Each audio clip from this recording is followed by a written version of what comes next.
سورۃ النساء آیت نمبر 7 سے آج درس ہوگا انشاءاللہ۔ أعوذ بالله من الشيطان الرجيم بسم الله الرحمن الرحيم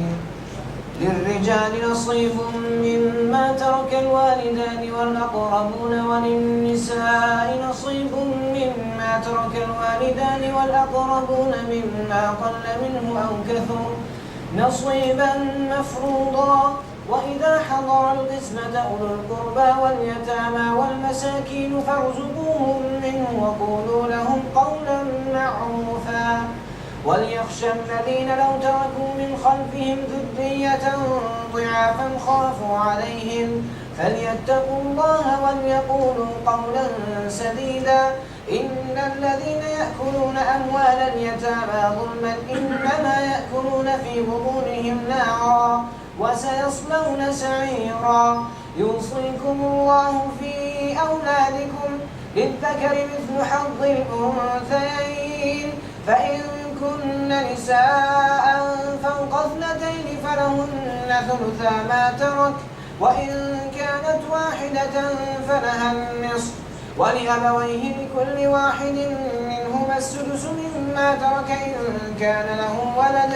فإن لم يكن له ولد وورثه أبواه فلأمه الثلث فإن كان له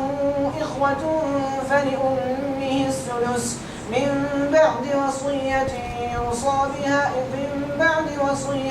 يوصي بها أو دين آباؤكم وأبناؤكم لا تدرون أيهم أقرب لكم نفعا فريضة من الله إن الله كان عليما حكيما ولكم نصف ما ترك أزواجكم إن لم يكن لهن ولد فإن كان لهن ولد فلكم الربع مما تركن من بعد وصية يوصين بها أو دين ولهن الربع مما تركتم إن لم يكن لكم ولد فإن كان لكم ولد فلهن الثمن مما تركتم من بعد وصية توصون بها أو دين وإن كان رجل يورث كلالة أو امرأة وله أخ أو أخت فلكل واحد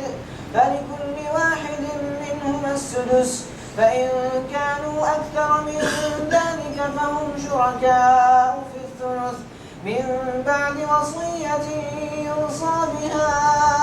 أو دين غير مضار وصية من الله والله عليم حليم تلك حدود الله ومن يطع الله ورسوله يدخله جنات تجري من تحتها الأنهار خالدين فيها وذلك الفوز العظيم ومن يعص الله ورسوله ويتعد حدوده يدخله نارا خالدا فيها وله عذاب مهين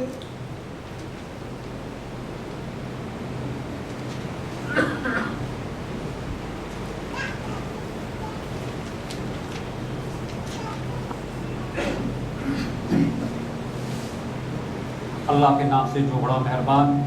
نہایت رحم والا ہے۔ مردوں کے لیے اس مال میں حصہ ہے جو ماں باپ اور رشتہ داروں نے چھوڑا ہو، اور عورتوں کے لیے بھی اس مال میں حصہ ہے جو ماں باپ اور رشتہ داروں نے چھوڑا ہو، خواہ تھوڑا ہو یا بہت، اور یہ حصہ اللہ کی طرف سے مقرر ہے۔ اور جب تقسیم کے موقع پر کنبہ کے لوگ یتیم و مسکین آئیں تو اس مال میں سے ان کو بھی کچھ دو اور ان کے ساتھ بھلے معصومی سے بات کرو۔ لوگوں کو اس بات کا خیال کر کے ڈرنا چاہیے کہ اگر وہ خود اپنے پیچھے بے بس اولاد چھوڑتے تو مرتے وقت انہیں اپنے بچوں کے حق میں کیسے کچھ اندیشے ہلاک ہوتے۔ بس چاہیے کہ وہ خدا کا خوف کریں اور راستے کی بات کریں۔ جو لوگ ظلم کے ساتھ یتیموں کے مال کھاتے ہیں در حقیقت وہ اپنے پیٹ آگ سے بھرتے ہیں اور وہ ضرور جہنم کی بھڑکتی ہوئی آگ میں جھونکے جائیں گے۔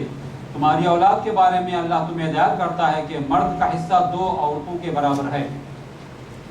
اگر میت کی وارث 2 سے زائد لڑکیاں ہوں تو انہیں ترکے کا 2/3 دیا جائے، اور اگر ایک ہی لڑکی وارث ہو تو آدھا ترکہ اس کا ہے۔ اگر میت صاحب اولاد ہو تو اس کے والدین میں سے ہر ایک کو ترکے کا 6واں حصہ ملنا چاہیے، اور اگر وہ صاحب اولاد نہ ہو اور والدین ہی اس کے وارث ہوں تو ماں کو 3واں حصہ دیا جائے، اور اگر میت کے بھائی بہن بھی ہوں تو ماں 6ویں حصے کی حقدار ہوگی۔ یہ سب حصے اس وقت نکالے جائیں گے جبکہ وصیت جو میت نے کی ہو پوری کر دی جائے اور قرض جو اس پر ادا کر دیا جائے۔ تم نہیں جانتے کہ تمہارے ماں باپ اور تمہاری اولاد میں سے کون بلحاظ نفع تم سے قریب تر ہے، یہ حصے اللہ نے مقرر کر دیے ہیں، اور اللہ یقیناً سب حقیقتوں سے واقف ہے اور ساری مصلحتوں کو جاننے والا ہے۔ اور تمہاری بیوی نے جو کچھ چھوڑا ہو اس کا آدھا حصہ تمہیں ملے گا اگر وہ بے اولاد ہوں، ورنہ اولاد ہونے کی صورت میں ترکہ کا 1/4 حصہ تمہارا ہے، جبکہ وصیت جو انہوں نے کی ہو پوری کر دی جائے اور قرض جو انہوں نے چھوڑا ہو ادا کر دیا جائے، اور وہ تمہارے ترکہ میں سے 1/4 کے حقدار ہوں گی اگر تم بے اولاد ہو، ورنہ صاحب اولاد ہونے کی صورت میں ان کا حصہ 8واں ہوگا، بعد اس کے جو وصیت تم نے کی ہو وہ پوری کر دی جائے اور جو قرض تم نے چھوڑا ہو وہ ادا کر دیا جائے۔ اور اگر وہ مرد یا عورت جس کی میراث تقسیم طلب ہے بے اولاد بھی ہو اور اس کے ماں باپ بھی زندہ نہ ہو مگر اس کا ایک بھائی یا ایک بہن موجود ہو، تو بھائی اور ایک بہن ہر ایک کو 6واں حصہ ملے گا، اور بھائی بہن ایک سے زیادہ ہوں تو کل ترکے کے 1/3 میں وہ سب شریک ہوں گے، جبکہ وصیت جو کی گئی ہو پوری کر دی جائے اور قرض جو میت نے چھوڑا ہو ادا کر دیا جائے، بشرطے کہ وہ ضرر رساں نہ ہو۔ یہ حکم ہے اللہ کی طرف سے، اور اللہ دانا و بینا ہے اور نرم خو ہے۔ یہ اللہ کی مقرر کی ہوئی حدیں ہیں، جو اللہ اور اس کے رسول کی اطاعت کرے گا اسے اللہ ایسے باغوں میں داخل کرے گا جن کے نیچے نہریں بہتی ہوں گی، اور ان باغوں میں ہمیشہ رہے گا، یہی بڑی کامیابی ہے۔ اور جو اللہ اور اس کے رسول کی نافرمانی کرے گا، اس کی مقرر کی ہوئی حدوں سے تجاوز کر جائے گا، اسے اللہ آگ میں ڈالے گا جس میں وہ ہمیشہ رہے گا، اور اس کے لیے رسوا کن سزا ہے۔ اعوذ باللہ من الشیطان الرجیم، بسم اللہ الرحمن الرحیم۔ یہ آیات جو ابھی آپ کے سامنے تلاوت ہوئی اور ترجمہ پیش کیا گیا، یہ میراث سے متعلق یا میراث کی آیات ہیں، اور یہ پہلی مرتبہ ایسا ہوا ہے کہ عورتوں کو میراث میں حصے دار بنایا گیا ہے، ان کا بھی حصہ لگایا گیا ہے، اور اللہ تعالیٰ نے فرمایا کہ ماں باپ اور اسی طرح سے رشتہ دار جو کچھ چھوڑ کر جائیں یعنی ترکہ، تو اس میں مردوں کا بھی حصہ ہے اور عورتوں کا بھی حصہ ہے، خواہ وہ کم ہو یا زیادہ۔ تو میراث مما قل منہ او کثر، اس سے مفسرین نے اور فقہاء نے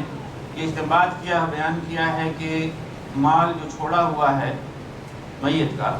وہ خواہ کچھ بھی ہو، کم ہو یا زیادہ، اگر 1 میٹر کپڑا بھی ہو تو بھی تقسیم ہوگا برابر تمام ورثہ میں۔ یہ الگ بات ہے کہ کوئی اپنی طرف سے اپنا حصہ ہبہ کر دے یا کوئی دوسرا خرید لے دوسروں کے حصے کو، مثلا کوئی چیز ایسی ہے کہ اگر اسے ٹکڑے ٹکڑے کیا جائے تو وہ خراب ہو جائے گی، کسی کے مصرف میں نہیں آئے گی، تو اس شکل میں یہی، اور ہوتا بھی یہی ہے کہ لوگ چھوڑ دیتے ہیں، اس پہ توجہ نہیں دیتے، لیکن بہرحال میراث کی تقسیم ہوگی،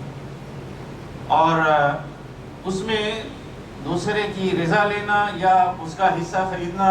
یہ ضروری ہے۔ اور پھر یہ بھی بتلایا کہ تقسیم کے وقت اگر رشتہ دار آ جائیں، یتیم اور مسکین آ جائیں، تو انہیں بھی اس میں سے کھلاؤ اور ان سے اچھی بات کرو۔